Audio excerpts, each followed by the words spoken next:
Three, two, one.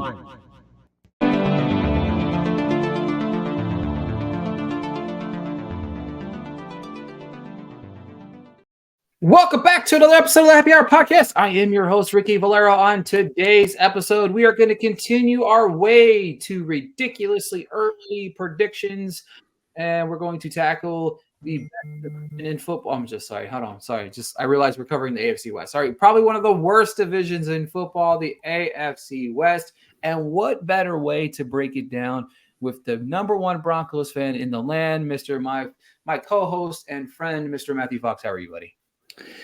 You know, I'm excited to talk about the Madam Web of NFL divisions.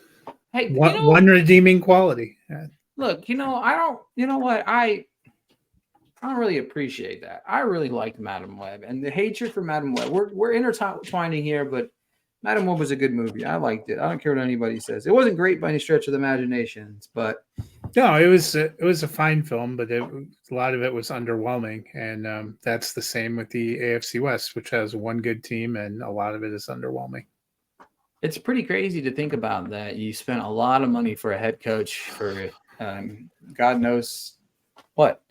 That being said, like we do each and every week of what we've done, we're going to talk about who will win the division by sharing our rankings from 4 to 1. We're going to talk about the record. We're going to talk about a sleeper. We didn't do that last episode because I forgot, and Matthew Fox had everybody ranked pretty high, so it's hard to have a sleeper in the division.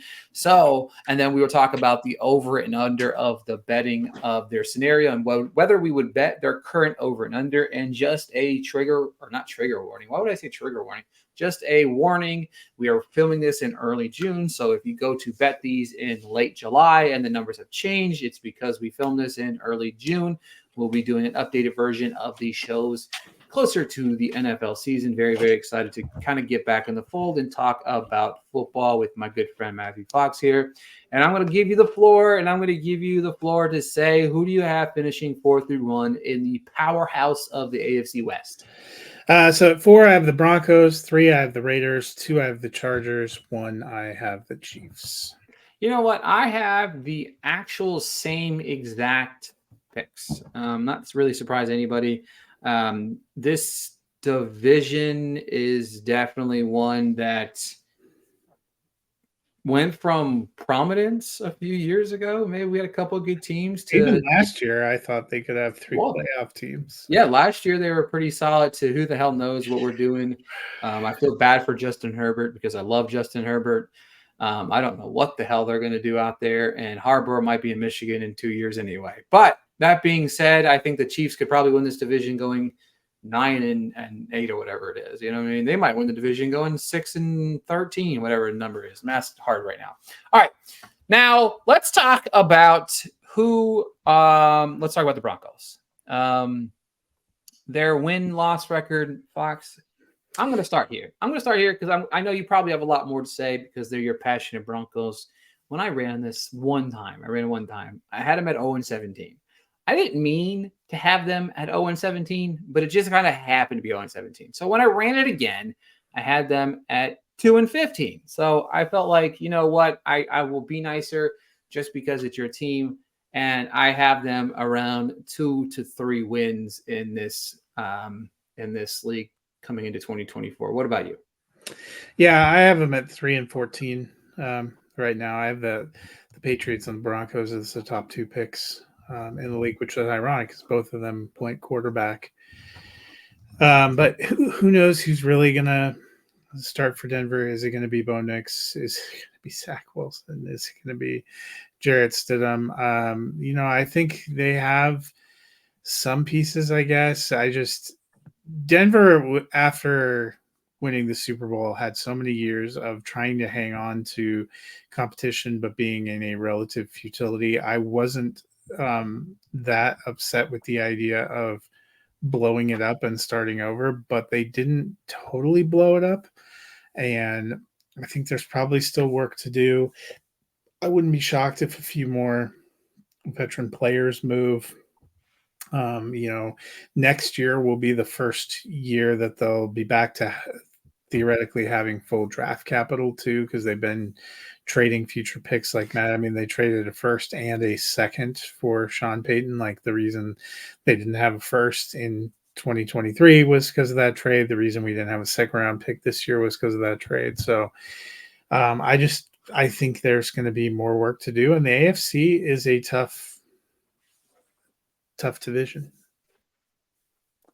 It is a tough. It's a tough kind. It's a Conference, tough conference. Yeah, it definitely. You're 100% right. It's easily superior when it comes to, talking about playoff teams and what you're looking at, division wise and stuff like that.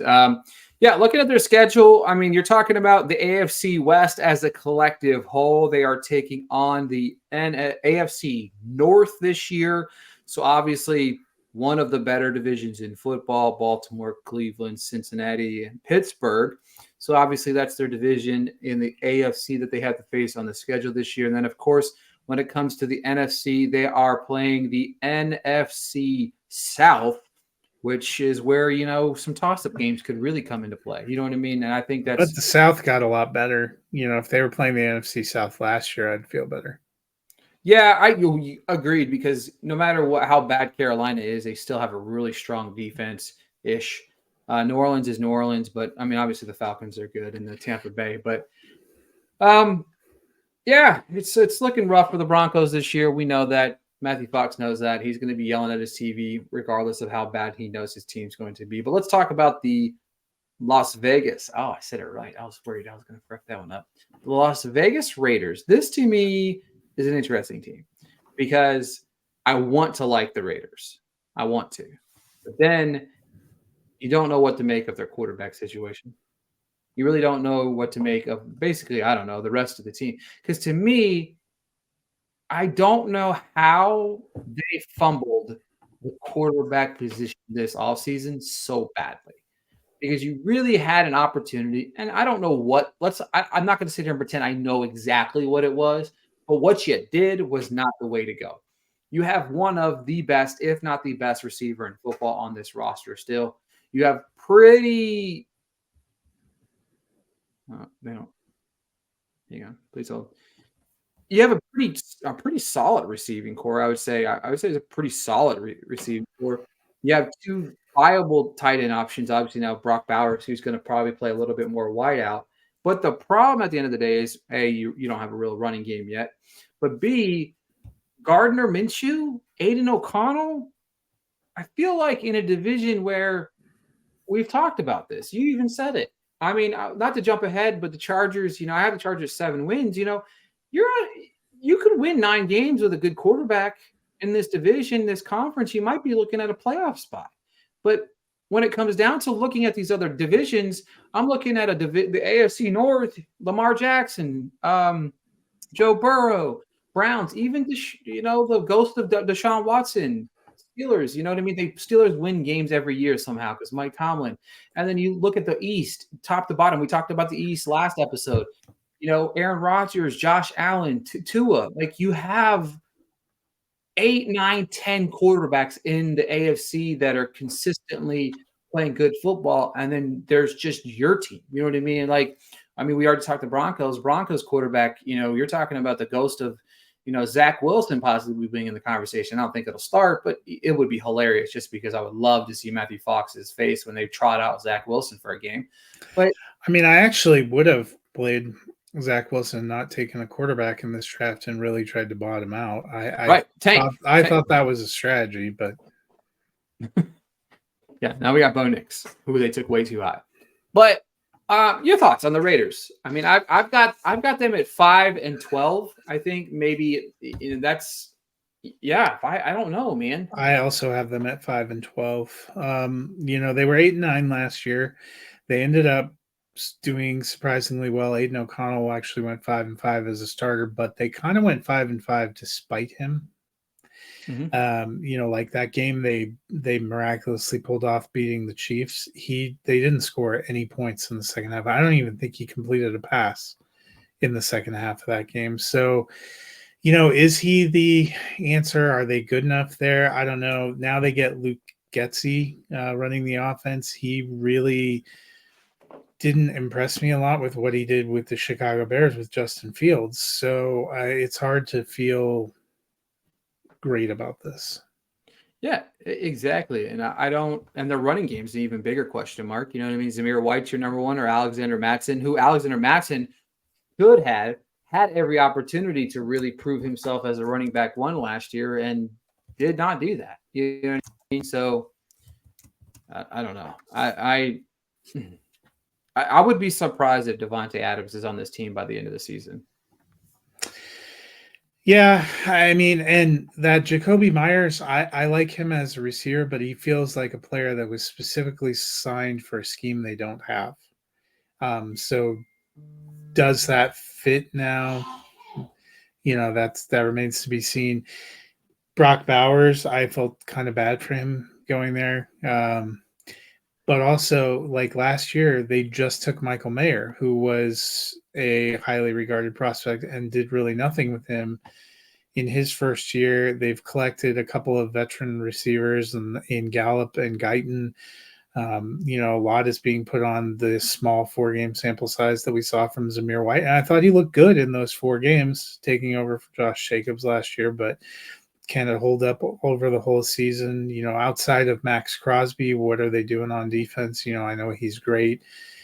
I liked the Antonio Pierce and the energy he brought last year. I just don't have enough confidence in the Raiders versus what, as we mentioned, is a pretty difficult schedule.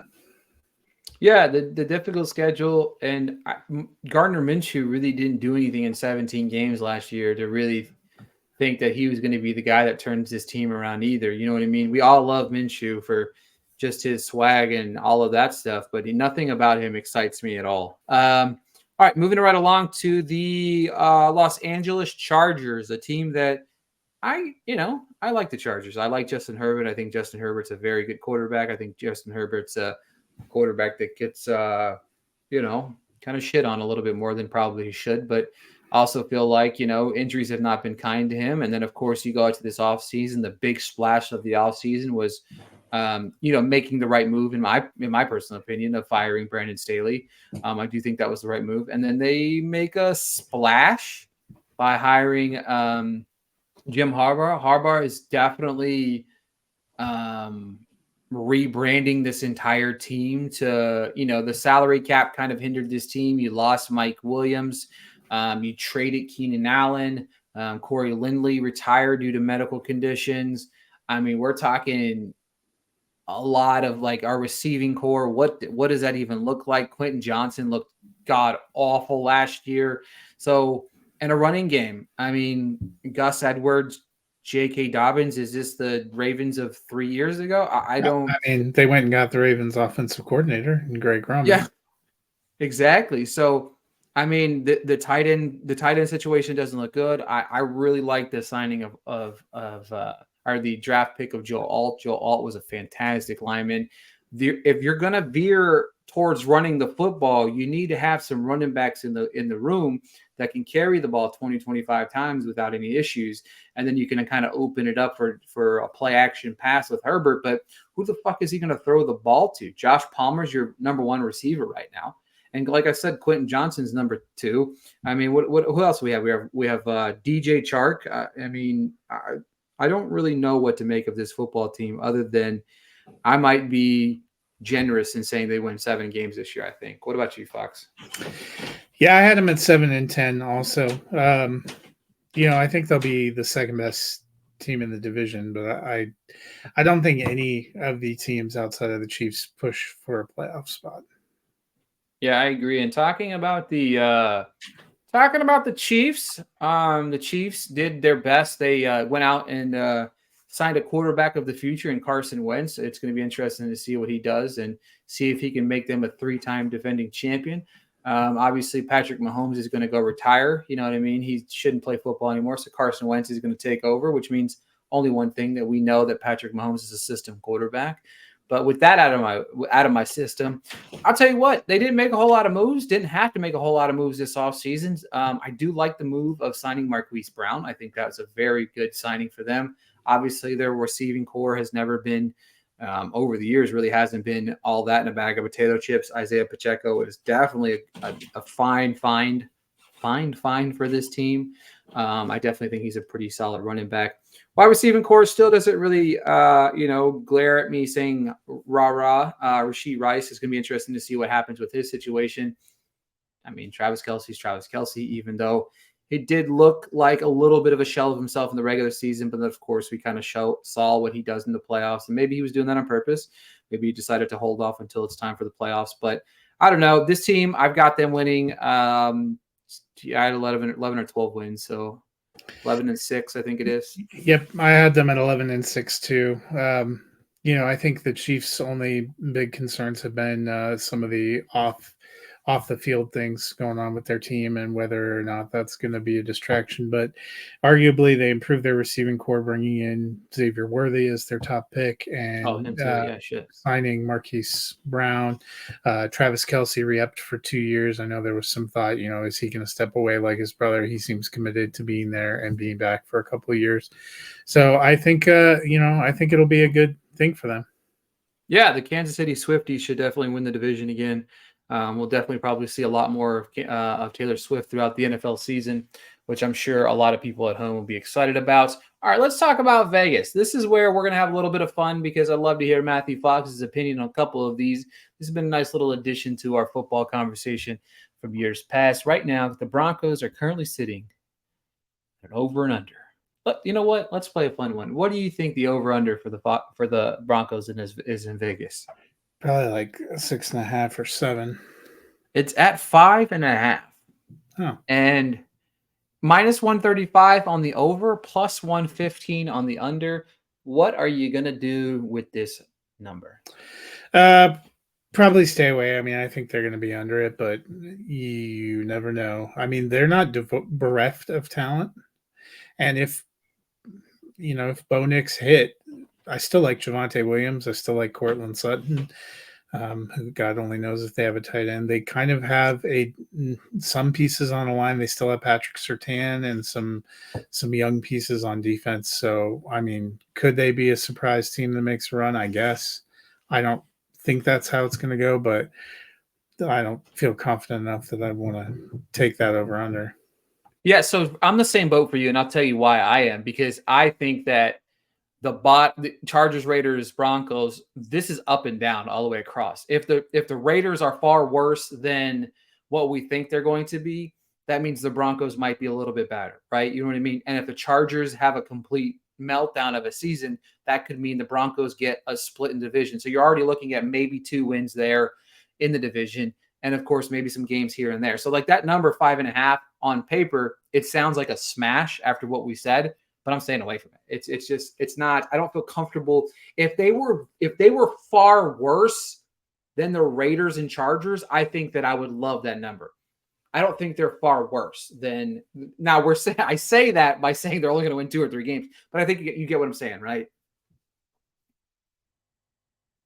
Yeah, I just, I think it's going to be hard to really want to bet over unders for a lot of these teams in the West because there's a wide range of outcomes from them being much worse than we thought they were being to maybe a little bit better. So I was much happier with the over and, taking a shot on some of the over unders in the East, where outside of the Jets with the injury questions, I feel more confident about what I'm going to see.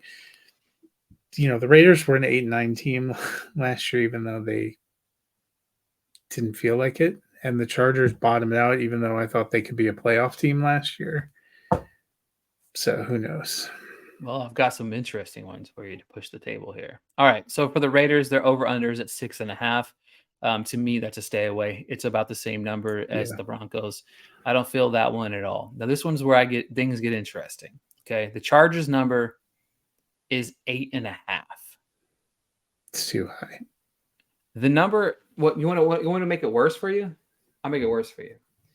Vegas really, really, really must love Mr. Harbaugh, because not only is that number 8.5, but it's been so heavily bet on the over that if you try to bet the over, you're making 65 cents on the dollar, which means you're driving the number for the under even higher. So you're at plus 130 for the under here. I am betting this. I don't think in my head The that only this thing game I'm is going to going say win. is every year a team goes from being the worst in their division to making the playoffs.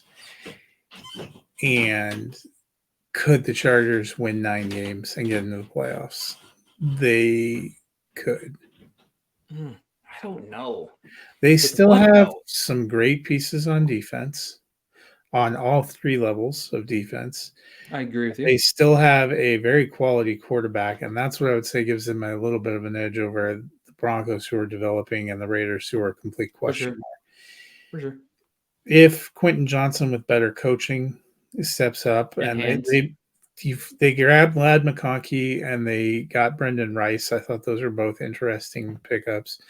Gus Edwards was actually the lead back for a team that the Ravens, I think, were the number 1 seed in the AFC last year. He was their lead back. Dobbins has, some potential If he stays healthy, for upsides. sure. So, Yeah. and they're going to have a soft last place schedule. I'm not saying I love that bet, but that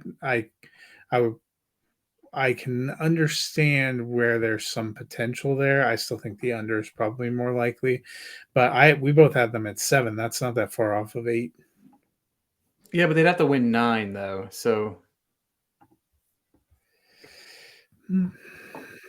now speaking of going back to not betting numbers, the Chiefs is at 11.5. That's just No, I'm staying away because I think they they're could.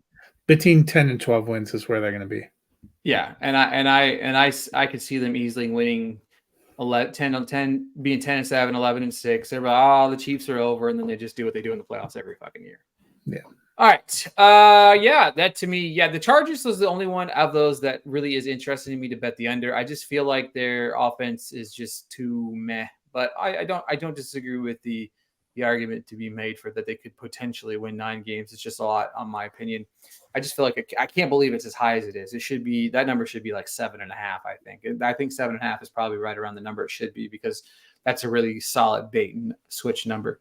But all right, folks, that is it for this episode of the Happy Hour podcast. We'll be tackling the rest of the AFC. Thank you guys so much for tuning in, and we'll talk to you guys soon.